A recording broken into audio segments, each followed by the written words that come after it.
A lot of people don't realize this, but growing tulips like this is absolutely possible, even in southern states. And I'm going to tell you how I do it and how I got started planting tulips as a tradition every single year in this video.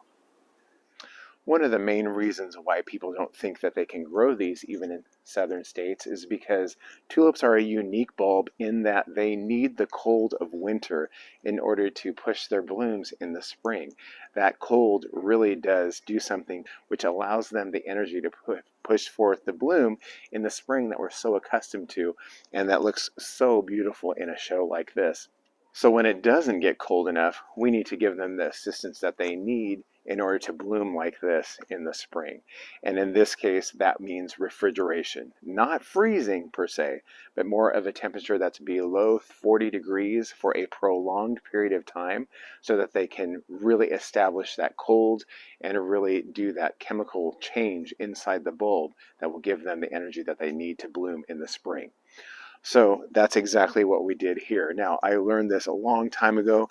I've been planting bulbs for years, and it's become a family tradition for us.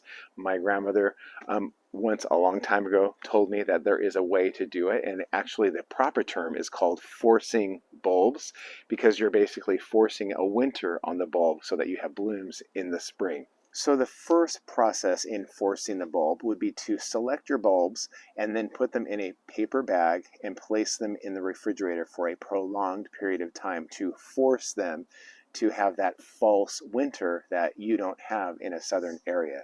So what that does is it allows them to have that winter that they need in order to set their blooms in the spring, and it's really super important. I've known a couple people that have been really excited to plant bulbs and they haven't done it the proper way. They just plant them in the garden. They wonder why they don't bloom. That is the one piece that is absolutely crucial, and that's why it's number one. Forcing the bulbs does require that prolonged period of time in the fridge to give it that false winter that they need. So I always like to say between 4 to 6 weeks.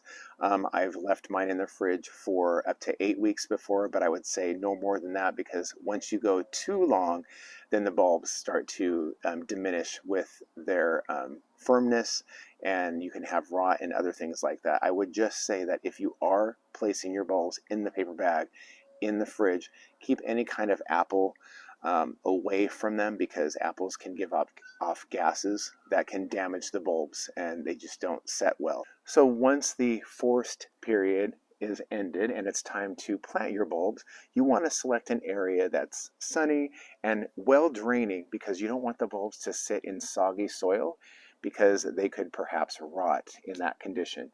In fact, this year we've selected to plant 1,000 bulbs. We planted 400 back here in our raised beds, and we planted the other 600 in our front planter. And we've had a lot of rain here in Southern California this year, way more than usual. In fact, we received about a year's worth of rain just in February alone. And during that time, we have noticed that the ones back here are doing so much better than the ones in the front, because the ones that we have planted in our front planter are underneath the eaves of our house, and all of the rainwater from the roof draws like a pool into the planter. And since we've had so much rain, it really did sit there for a long time, especially in the lower spots, because it's not totally even all the way across. And we've noticed that those spots where the water sat, those bulbs did not do as well. In fact, some of them didn't even come up at all, and it's because they, I'm sure, rotted out because of all the moisture. So well-draining soil is super important, and it goes to show, because we planted the same bulbs in the front and in the back, that those kind of conditions can really impact our garden and our flowers and our bulbs in that case. So well-draining soil is really, really important. Now the third step is to make sure that you keep them watered so that they don't dry out, because here in the southern region of the United States, we can get warm, and sometimes unseasonably warm, early in February and March. And if you do have that warmer weather, you don't want them to dry out completely. So it's really important to keep that soil nice and consistently moist, but not soaking and flooded like what we've had happen here with our rain situation. Now you're probably wondering, how in the world do you refrigerate 1,000 bulbs? And unless you have a separate refrigerator, how is that even possible? But luckily for us, we have found that Color Blends, which is a company back east, will pre-chill them for a flat rate no matter how many bulbs you purchase. And that really has opened the door to really endless possibilities in regard to planting mass amounts of bulbs. So I think next year we'll do the same thing where we'll plant 1,000, and hopefully, we need the rain, so I don't want to complain. Hopefully they won't get watered out like the ones did in the front this year. Now, as you can tell from this video, they're doing great. They are a little bit behind these bulbs because of their sun situation. These bulbs are more so in the sun, and it's interesting to kind of see how this works back here, because this bed is a little bit behind this bed, because when the sun comes up over in the east and travels to the west, this bed is in the sun first. So we had blooms over here first before this one. Now it's kind of balancing out and it's going to be just fine. But yeah, the sun situation is something important to think about. Those ones in the front will be opening soon, and because they are on the west side of the house, that's why they're a little bit more delayed for the ones that are coming up anyways. But they're going to be just fine, and we're still going to have color out there, but it's not going to be the 600 bulbs that we thought it was going to be, which, it happens. Now, this variety is, like I said in a previous video, the hot variety from Color Blends.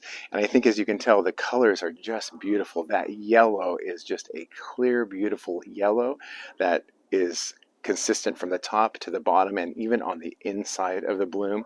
And then the red is just absolutely beautiful. And this is a pre-existing blend that you can purchase with these two varieties. Now, the red, when they open, they're beautiful. They have a black base with a yellow edging right in the center. When they're open, you can see that, and it really does complement the other yellow blooms that are out here. And I think this is one of the best blends that I've seen so far. And the picture online doesn't really do it justice. When you see it in person, it's just like a really huge splash of color. And it's kind of neat because it's the first color and the first blooms of the season here. And what a way to start the spring with a beautiful show like this. We're probably going to be doing this next year again, like I said before.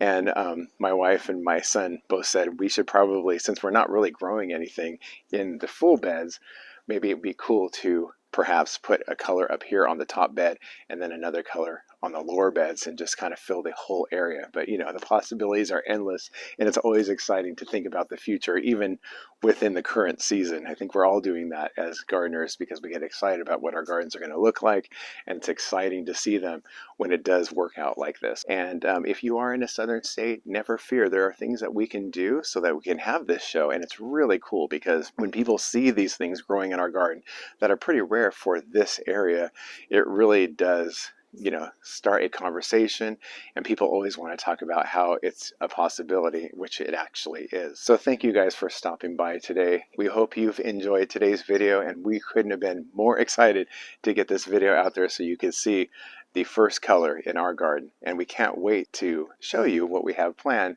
as the spring progresses and we move in through the entire season. So thank you guys for watching, and we'll see you again very soon. And until next time, happy gardening, everybody.